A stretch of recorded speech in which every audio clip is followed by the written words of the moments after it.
So imagine this. You're sitting in a dark, dingy office. The only things you can really hear are the buzzing of the lights above your head and the whirling of a little fan on your desk.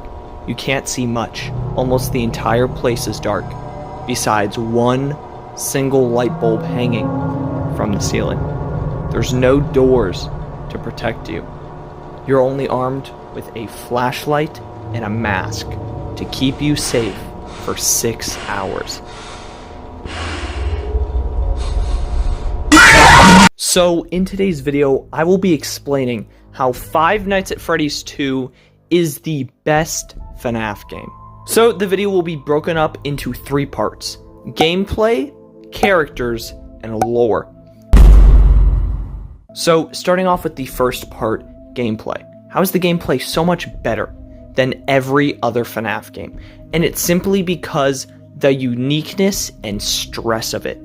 FNAF 2 is one of the most stressful Five Nights at Freddy's games because of so many different things you have to do as the night guard. For example, in FNAF 1, all you had to do was watch Pirate's Cove and close the doors. Very simple. In FNAF 3, all you had to do was look for Springtrap and reboot systems that are broken down. In FNAF 4, all you have to do is listen for noises at the door and check the closet in the bed. But out of all the Five Nights at Freddy's games, FNAF 2 is easily the most stressful because of how many tasks you're given to fend off all the animatronics. First of all, you have to remember to wind the music box or the puppet will kill you. Then you have to be checking the vents on either side, which are not closable. You have to check if either the toy animatronics are there and put the mask on. You have to check if the withered animatronics are there and put the mask on. You have to check if Mangle is there and put the mask on. And you can't let her in the office or she will stay there. You have to check if Balloon Boy's there. If he gets you, he'll take your batteries and make it impossible to kill Withered Foxy. To get Withered Foxy, you have to make sure you have to have your batteries for the flashlight to flash him away when he's in the hallway. You also have to watch if the withered animatronics are coming because you can't see them when you press the flashlight on the vents on the outside. You have to check the cameras to see if they're there. You also have to check for all the other characters, such as the toy animatronics, as they won't fully show themselves every time. You have to listen for the audio cues of when they're coming. You also have to possibly check if Withered Golden Freddy is somehow in the office. And this is all brand new to people, which makes FNAF 2 so special. Because you have to think, at the time Five Nights at Freddy's 2 came out, there was only 2 games, FNAF 1 and FNAF 2. And FNAF 2 compared to FNAF 1 is so much harder. You are only given about 3 simple tasks in FNAF 1. Check the cameras, close the doors, and watch out for Foxy. And that's it. That's all you had to do. And with all these new tasks in Five Nights at Freddy's 2, it makes the game stressful and scary. But it makes it good. That's the point of Five Nights at Freddy's. It's kind of a resource management game as well as a horror game. You have to make sure you're not using too much power. You have the flashlight. You don't have the mask on for too long. Checking all the animatronics of where they are, but not checking too much, or the power might go out. As well as being scared is if you fail one of these tasks, it'll end in a loud and noisy jump scare, probably ruining your hearing for about 5 seconds. But how is the FNAF 2 gameplay so much different and so special compared to some of the other even better FNAF games, like for example, FNAF Pizzeria Simulator? Well, the difference with FNAF Pizzeria Simulator and FNAF 2, which FNAF Pizzeria Simulator being widely regarded as one of the best Five Nights at Freddy's games, if not the best, simply because of its ending alone. And how does FNAF 2 beat it? Well, FNAF 2 is more enjoyable. And I know FNAF 6 is a very fun game, playing the little mini-game parts, decorating your own pizzeria, but the part about it that's not fun is the Five Nights at Freddy's part itself. The part of the game which makes FNAF, FNAF. Sitting in an office for 6 hours, doing tasks, and trying not to die to animatronics. This is possibly one of the worst FNAF office segments in any Five Nights at Freddy's game ever. And you have to go through it every single night. Now, yes, if you truly don't want it and you just want to do the Pizzeria Simulator aspect, you don't have to salvage any of the animatronics, so you have no one to fight at nighttime. But most people choose to salvage the animatronics to get extra cash for the pizzeria or get other endings. And this can make the FNAF 6 office segment one of the most boring and frustrating parts in all of Five Nights at Freddy's. Whenever you complete tasks in this game, there's certain a checklist you have to check off. You have to clean the ovens, unclog the toilets, mop up the blood, or whatever you do in that game.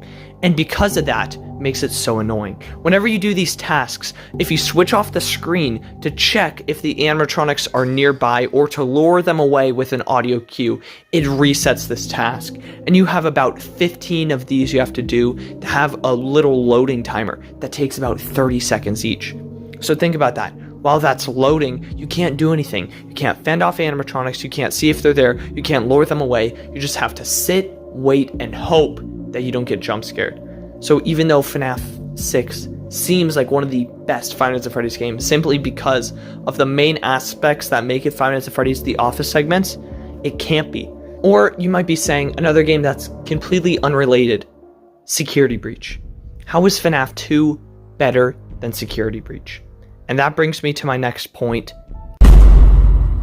The characters in FNAF 2 are some of the most iconic Five Nights at Freddy's characters and some of the most iconic characters ever created. I think most people can look at Freddy Fazbear or the puppet from FNAF 2 or Toy Chica for other reasons and instantly recognize those characters as Five Nights at Freddy's animatronics.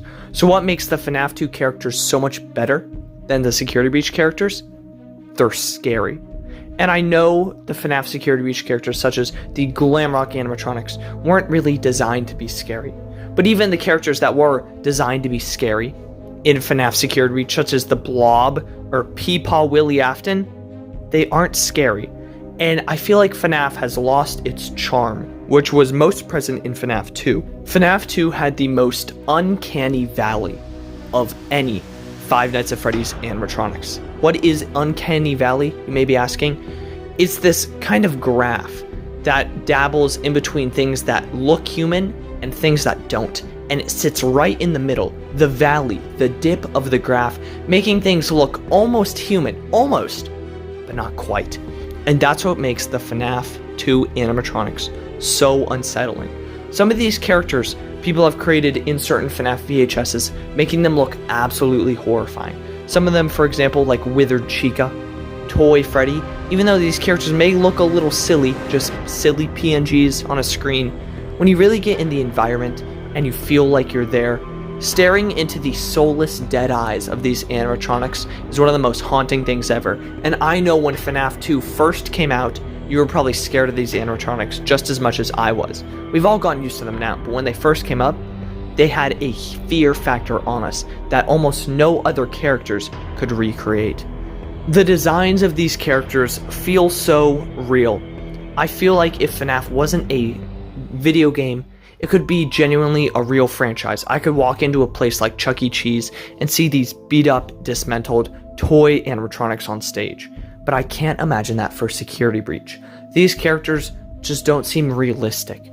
They seem too detailed, too posable, too emotional. And don't get me wrong, I love Security Breach. But the characters in it, I feel like could have been better. And I feel like they're done best in FNAF 2. Some of the characters in FNAF 2, people say they are still scared of to this day. The main three being the Puppet, Withered Bonnie, and Withered Golden Freddy. And I'm going to explain why everyone is mostly scared of these three animatronics. Starting off with the Puppet. Why is the Puppet so scary? First of all, around the time when FNAF 2 came out, Slender Man was also a very huge thing. And unintentionally or not, the Puppet at the time looked a lot like Slender Man, already feeding into people's fears of that. But the Puppet is also scary because you don't know what it's thinking or feeling. Even like some of the other FNAF animatronics, they at least have a face, but all the Puppet has is a still, dead, unmoving mask with tears painted down the sides, but a giant smile and clown-like rosy cheeks and white face, making it look so uncomfortable. You don't know what this character is feeling. They're crying but happy at the same time. They almost look human and clown-like. And then they have a long, skinny, slender body with only a few buttons, claw-like hands, and stripes up and down the arms and legs, making it a terrifying and unknown character. The only character that uses a music box, which makes it even more unknown. Who is this character? Why are they here? And why are they the only one controlled by a music box? The next character, Withered Bonnie. He's so scary because of how destroyed he is, but he still looks realistic. When FNAF 4 came out, people said it was the scariest FNAF game ever made. And even though I didn't even agree with that when it first came out, I still think the FNAF 4 nightmare designs have absolutely nothing on Withered's Bonnie design. Yes, the nightmares have giant sharp teeth and big claws, but the thing that makes Withered Bonnie scary is he's realistic. You could imagine a animatronic in real life looking like this, going to a Chuck E. Cheese and getting stuck there after hours, and Chucky comes up, but half of his face is ripped off, his jaw and eyes and wires are still there, showing that he is just a hollow endoskeleton underneath, completely unfeeling and emotionless. But he still sees you with his dead, bright red eyes. He has wires down his face from where they were ripped off. The pulling of his face off shows that it doesn't hurt him. He is still there and he will still hunt you down, no matter how many parts of him he loses. He's missing a hand and parts of his leg, but he won't stop moving, which makes him seem almost unstoppable, which makes him seem even scarier. And the last one, Withered Golden Freddy was so scary because nobody could expect him. You could stop the puppet with the music box, you could stop Withered Bonnie with the mask, but Withered Golden Freddy was unstoppable. People already had a fear of Golden Freddy in FNAF 1 because you never knew when he would show up. You could pull the cameras down for 1 second, Golden Freddy would be there and he would crash your game. And especially back in 2014 and 15, a game crashing seemed extremely scary, as well as very unheard of for the time. People thought Golden Freddy was not supposed to be in the game, that he was a hack or a glitched entity. And that's what made him so scary to people, especially when the game first came out. And the final topic of why FNAF 2 is the best FNAF game is the lore. Without FNAF 2, the FNAF lore would be absolutely nothing. Even though Scott may have changed his mind along the way, especially a lot of times about FNAF 2's lore, because it's such an old game and it has so much lore, because of the amount and the significance of the lore that this game has, makes it completely unbeatable to any other game. This game and FNAF 4 have possibly the most lore combined in the entire series. In FNAF 2, we learn about possibly some of the most important and lore-heavy characters that have carried the entire Five Nights at Freddy's series. Nobody even remembers, but Purple Guy barely shows up at all, if not never, in FNAF 1. Purple Guy's first debut was in FNAF 2. The main antagonist and villain of the entire Five Nights at Freddy's franchise was first shown off in FNAF 2, as well as almost the hero and savior of the franchise, both of them.